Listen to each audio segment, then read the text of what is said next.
So guys, I want you to listen to what Rufai and his colleagues have got to say about Tinubu's alleged certificate forgery from the University of Chicago. So guys, you know that this topic has been in the news for some time now, and honestly it is not dying down anytime soon, because we've gotten to the stage that, you know, we have to clarify all this. So let me allow you just watch this video for yourself and let me know what you have to say in the comment section below. Bola Ahmed Tinubu on Thursday said a clerical error is responsible for discrepancies on the certificate issued to him by the Chicago State University.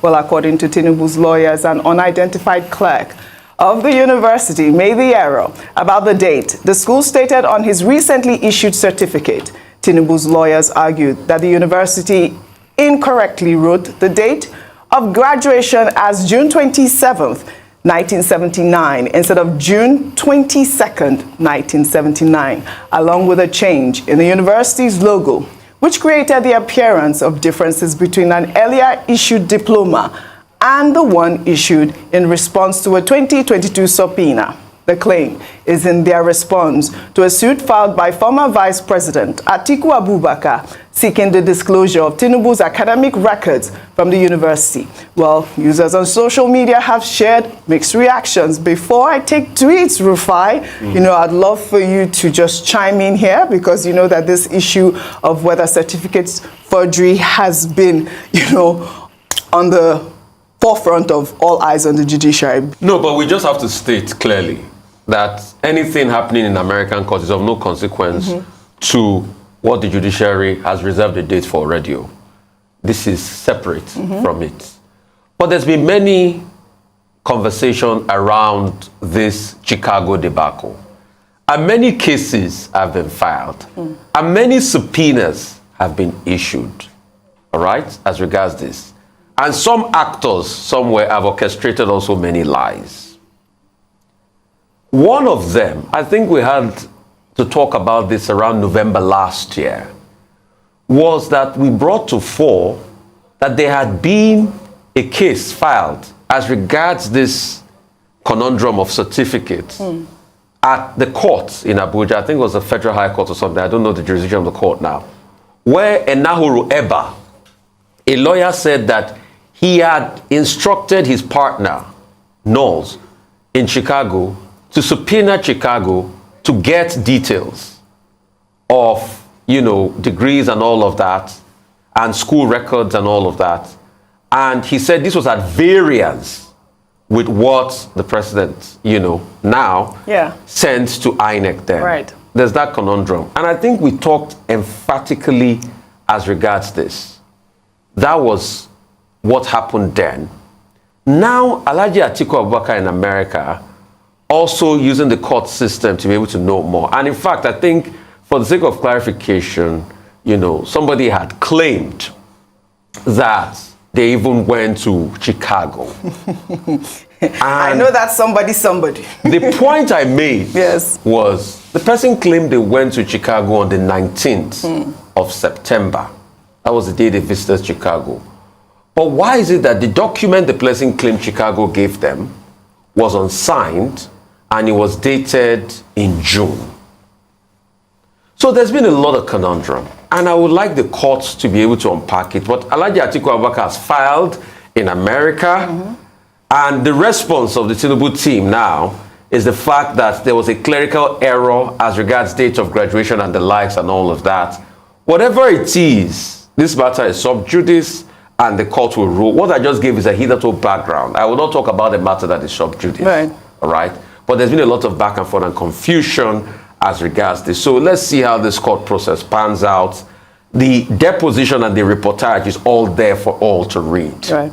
Pure and simple. Well, you know that United States had given Tinubu until August 23rd. That is what, 2 days ago? Yeah. To, you know, give reasons as to why his records should not be released to the former vice president. But, you know, before I come to you, let me take some tweets. This is from Spotlight, who wrote, Chicago State University had the opportunity to proactively issue an official statement to disassociate itself from the narco runner and lay out whatever went wrong with its internal admission processes over 45 years ago, but they preferred to cover it up and hope this stench would go away. This is certainly how not to handle a crisis. PR 101. Everyone knows that a lot of people traveled and worked with other people's identities back then because of absence of biometrics, etc. So there is no way they haven't reviewed this case over and over and identified what went wrong since Nigerians started pursuing this matter. Over to you, Ayo. Yeah, I mean, as has been mentioned already, this matter has come up a number of times, and in the last election, it tried to, some people tried to bring it up again, especially from the opposition. And it is important, even though it has no bearing on the judgment that's reserved by, that's in court currently in terms of the presidential election petition tribunal. I think it's important for Nigerians to know the truth, even if it's just to put it on the record. And then one thing about the United States of America is that they will uphold the rule of law. And so even though Chicago State University hitherto had not wanted to and had given a post-dated date to release the details of the school records, by the act of law, the former Vice President Atiku has been able to place a demand for them to release it. So the onus would be on them then to see if they are going to do so or not. At the end of the day, even though, as has been established, it has no bearing on the judgment, it is important for Nigerians to know the truth. And let's put pay to this conversation around, where is your background, what school did you attend, what school didn't you attend. I think let's just have closure, as a people. I think that's all that I would say about this one. Yes, absolutely. Well, we'll move on to another story. Hannatu Musawa, the Minister of Art and Culture and Creative Economy, has been confirmed as a 7th member of the Youth Corps. NYSC confirmed that yesterday.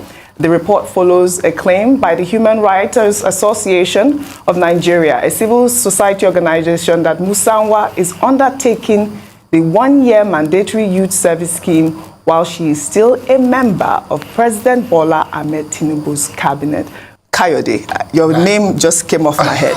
But we discussed Hannatu yesterday. Yes. And unfortunately, she has come under fire because of this whole situation. And I know that the President Tinubu's cabinet had inaugurated a team for NYSC. And it's unfortunate that, she's still a serving member of NYSC, and she's been confirmed as a minister.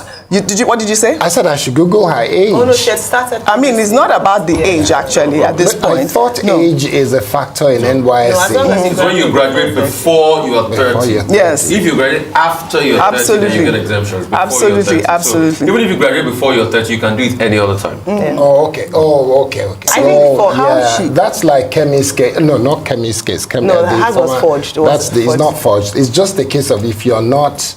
If you don't have the certificate, you cannot serve. So okay, I was just going to say that I really want the women on this cabinet to do well. Yes. Because already we didn't even meet the quota of 35% that the president had promised us. But nevertheless, it is important that this controversy had come during the Buhari administration, when she was, for the same reason of the NYSC, she wasn't allowed to go through by the House, by the Senate, and unfortunately, again, it's becoming it has come up again. It will now come to bear whether the president would say that she's serving. They've redeployed her to ministerial office to serve her out her youth corps. I don't know if that is even legal, or post that, but again, I hope it will be resolved. I wish I would. And this whole situation with the unemployment rate, she also posted a tweet about that, and she came under fire. She wrote, breaking unemployment rate drops to 4.1%. Nigeria is moving forward. I mean, this is just a ridiculous situation because, as you know, like we have discussed it, what is the reason for this drop? As yesterday, the National Bureau of Statistics said that there's been that sharp drop on unemployment. They say that the figures are based on the new methodology of labor force survey undertaken in collaboration with the World Bank and International Labour Organization. Let me just take one tweet. This is an anonymous tweet. This person says, the biggest fraud and the most dangerous in leadership or management is to deliberately produce wrong data or information The result is assured disaster. Someone has BP of 190 over 140, but tells the doctor, my BP is 120 over 80. Who will die? Another Twitter user, Atedo Peterside, also wrote, according to StatiSense, South Africa's unemployment rate is 32.6%. We in Nigeria have brought ours down to 4.1%. The only catch is that we brought unemployment crashing down because NBS Nigeria changed methodology of unemployment. I don't know whether to laugh or cry. Rufai, I don't know whether I should laugh or cry. Well, all right, that's all I have for you on What's Trending today. I'll see you. So guys, you have seen it for yourself. Apart from the certificate forgery of a thing Nigerians are battling with, we also have an NYSC person who is already a minister. You know, in this cabinet, when we have so many Nigerians, I mean intelligent and brilliant Nigerians who can take up this position, you can see that they couldn't find somebody who has already served. They are now taking somebody who is still serving as an NYSC member because they just want to pay those that helped them during the campaign. They are not putting Nigeria, you know, in the forefront. They are not about the people. They are not about the country. They are just there to service themselves. And this is why Nigerians must wake up. Let's do the needful. Let's get this country moving forward. Let's not slack back. No matter how they try to, shut us up, we must speak up. We must tell them to do the needful. Leadership is about the people and nothing more.